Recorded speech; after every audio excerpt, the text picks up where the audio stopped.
Hello everyone, welcome back to my YouTube channel. उम्मीद है आप सब अच्छे होंगे। चलिए शुरू करते हैं। निफ्टी 15 जो फाइनल क्लोजिंग दी है कल, वो दी है हमें कहीं ना कहीं 23,518 पे। और निफ्टी 50 अगर देखो तो परसों ही क्लोजिंग से कल इसने जो क्लोजिंग की थी वो लगभग इसने 64 पॉइंट पॉजिटिव में क्लोजिंग की है। बट कहीं ना कहीं जो कैंडल की क्लोजिंग है वो रेड में देखने को मिली है। और कहीं ना कहीं एक सबसे इंपॉर्टेंट चीज देखने को मिलेगी, जो वीक है, वीक काफी बड़ी बनी है अप साइड की लिए। जब ऊपर वीक काफी बड़ी बनती है, नीचे जाके मार्केट क्लोज कर रहा है, कहीं ना कहीं सेलर स्ट्रांग है।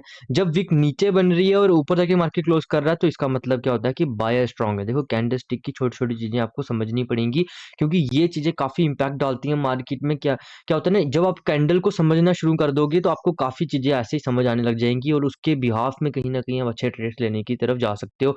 आपको एक एक्स्ट्रा एज मिल सकता है। उसके बाद अगर आप देखो तो यहाँ पर अगर मैं एक जोन ड्रा करूँ तो 24,000 के नीचे नीचे का जो लेवल है, 23,800 से लेके 900 के बीच का, ये काफ़ी स्ट्रांग अपने आप में कहीं काफ़ी देर से स्ट्रांग लेवल माना जा रहा है। यहीं से निफ्टी 50 ने वैसे ब्रेक डाउन किया था। अब इस लेवल की इंपॉर्टेंस हमारे लिए बढ़ गई है। कौन सा लेवल है ये? 23,750 से लेके लगभग 800 900 के बीच बीच।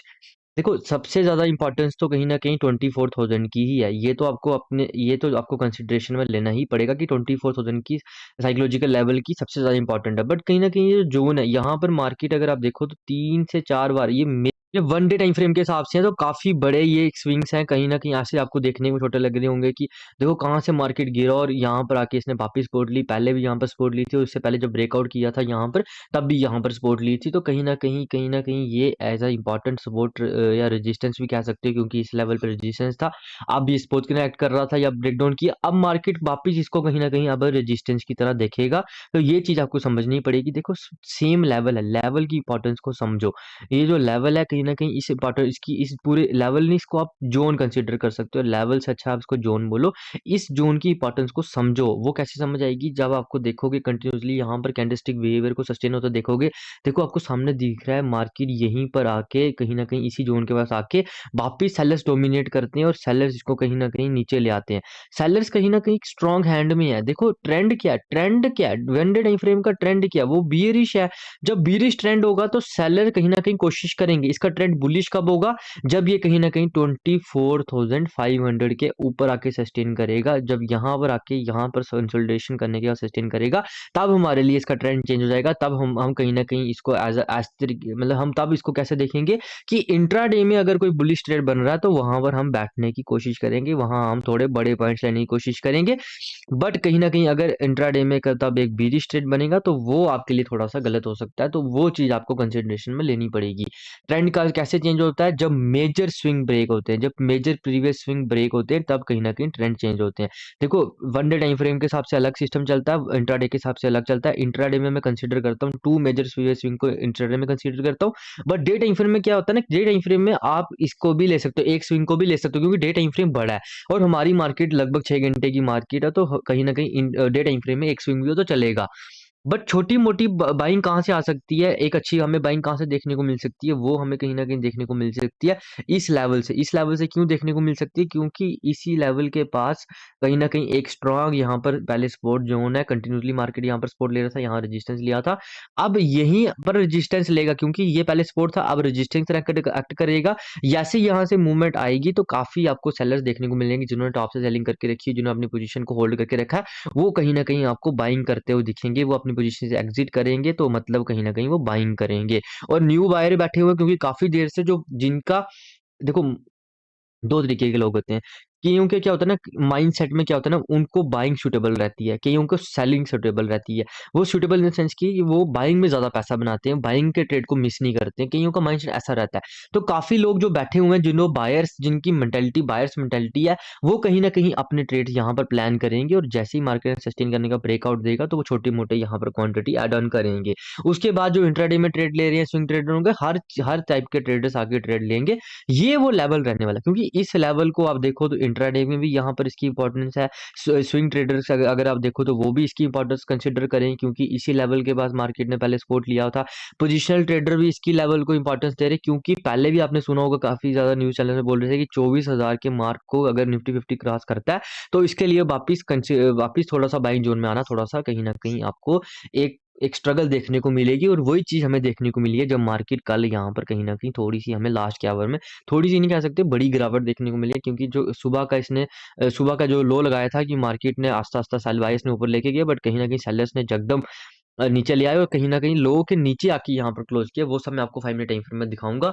फिलहाल 1 डे टाइम फ्रेम में इतना ही है, अगर यहीं पर सस्टेन करने के बाद ब्रेक डाउन करता है, तो फिर नीचे वाली साइड के लिए आने वाले टाइम पे हमें 23,000 के साइकोलॉजिकल लेवल तक के लेवल देखने को मिल सकते हैं। अप साइड के लिए अगर आप देखो तो अगर ये 23,800 से 900, 700, 800, 900 के पास कहीं भी सस्टेन करके ब्रेकआउट करता है, तो पहला लेवल आपको 24,000 उसके बाद आपको 24,250 और 500 भी आने वाले टाइम पर देखने को मिल सकते हैं।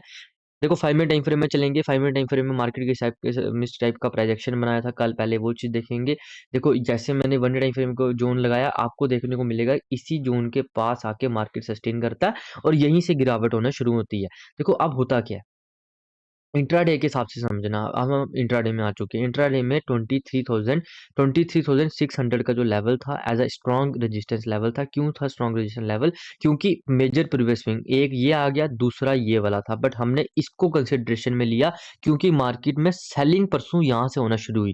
तो ये सब जो कंडीशंस हैं, ये आपको डिपेंड करेगा किस तरीके का मार्केट ट्रेड कर रहा है। डिफरेंट टाइप्स में डिफरेंट कंडीशंस आपको समझनी पड़ेंगी। किसी जगह पे आपको 2 स्विंग देखने पड़ेंगे, किसी जगह पे एक स्विंग होगा पर ऐसा कुछ प्रोजेक्शन बना होगा तो वहां पर हमें उसको कंसीडर करना पड़ेगा। ये डिपेंड करता है, ये देखो वेरी करता है, कंडीशन टू कंडीशन वेरी करता है, आपको कंडीशन को समझना पड़ेगा। जैसे ही मार्केट यहाँ सस्टेन करता है, मेरे को सेक्टर में स्ट्रेंथ दिखती है, मैंने यहीं पर एंट्री ली और कहीं ना कहीं 720 के पास यहाँ पर जब मार्केट सस्टेन कर रहा था तब मैंने एग्जिट कर दी क्योंकि यहाँ पर हमारे पास अगर आप देखो स्ट्रांग हमारे पास रेजिस्टेंस था तो मार्केट ने एक बार को रेजिस्टेंस लेना ही लेना था और मार्केट कहीं ना कहीं अगर आप देखो इसके बाद मूवमेंट नहीं हुई। देखो जब मार्केट स्लो डाउन हो जाता है ना, प्रीमियम नहीं बढ़ता तो फिर आपका बैठने का कोई फायदा नहीं क्योंकि बीइंग ऑप्शन बायर आपको अगर मोमेंटम चल रहा है तो उसमें ही बैठना सबसे सूटेबल रहता है और कहीं ना कहीं इंट्राडे का ट्रेंड तो बुलिश था, डे टाइम फ्रेम का ट्रेंड कहीं ना कहीं बेरिश था तो इसलिए मैंने यहाँ पर बैठना अच्छा भी नहीं समझा। और जैसे मैंने एग्जिट किया मार्केट थोड़ा-सा यहाँ पर कंसोलिडेट करता है और काफ़ी देर के बाद या जब ये इसी लेवल को जहाँ पर मार्केट ने सस्टेन किया था, बायर ने एक और कोशिश की थी कि ऊपर लेके जाएँ। जैसे ही वहाँ पर आके सस्टेन करता मार्केट तो जितने भी लोगों ने बाइंग करके रखा सब अपनी एसएल बुक का अपनी पोजीशन काट देते हैं। कुछ लोग अपने एसएल में काटते हैं क्योंकि जो पोजिशनल बायर होते हैं वो कहीं न कहीं थोड़ा बड़ा एसएल रखते हैं। बट अल्टीमेटली मार्केट कहीं न कहीं लो के आके नीचे आके यहाँ पर कंसोलिडेट करने के बाद यहाँ पर आके क्लोजिंग कर देता है।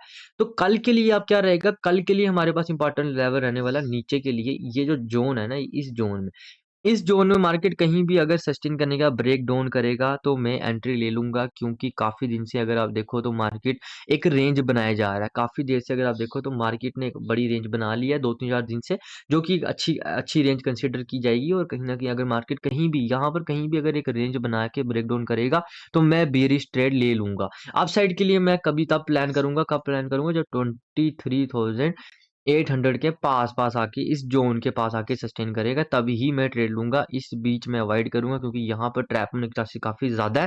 देखो काफ़ी ज़्यादा अगर सिर्फ़ उसके बाद हमें कहीं न कहीं सेक्टर्स पे भी काफ़ी नज़र रखनी पड़ेगी। ये देखना पड़ेगा कि सेक्टर सस्टेन कर रहे हैं कि नहीं कर रहे हैं। ये नहीं कि सेक्टर अपने रेजिस्टेंस के पास है 1 डे टाइम फ्रेम के पास और हम यहाँ पर बुलिश ट्रेड ले जा रहे हैं जबकि या इतनी बड़ी मूवमेंट भी हो चुकी है तो।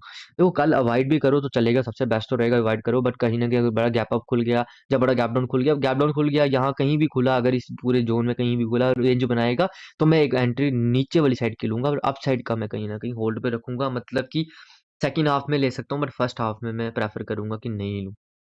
Thanks for watching this video, have a nice day.